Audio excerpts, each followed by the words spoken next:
চলে আসলাম মামুন ভাইয়ের বাড়ি। আসসালামু আলাইকুম। তো সকলে কেমন আছেন? আশা করি অনেক অনেক ভালো আছেন। তো আজকে কথা বলবো জনপ্রিয় content creator Mamun, Prince Mamun. আপনারা তো সকলে জানেন যে সে এখন জেলে। তো তাদের গ্রামের বাড়ি যাচ্ছি, আমাদের বাড়ির পাশেই। সর্বোচ্চ 3 থেকে 4 মিনিট লাগে যাইতে। সব সময় যাওয়া হয় না, তাই আজকে গেলাম, যা দেখলাম বাড়ির পরিস্থিতি কিরকম। তো এই তো চলে আসলাম। এটা হচ্ছে মামুনের গ্রামের বাড়ি। আপনারা তো দেখতেই পাচ্ছেন যে এটি সেই বাড়ি যেখানে মামুন লায়লাকে নিয়ে ভিডিও বানাইছিল। মামুন জেলে যাওয়ার পরে বাড়ি পুরাই নীরব হয়ে গেল। তো আমি আর বাড়ির ভিতরে ঢুকলাম না। তো দেখতেই তো পাচ্ছেন এটা হচ্ছে মামুনের গ্রামের বাড়ি।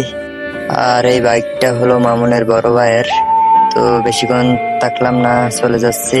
তো মামুন ভাইয়ের বিরুদ্ধে যে মামলা, এটা কি ঠিক হলো কিনা সবাই কমেন্ট বক্সে বলে যান প্লিজ।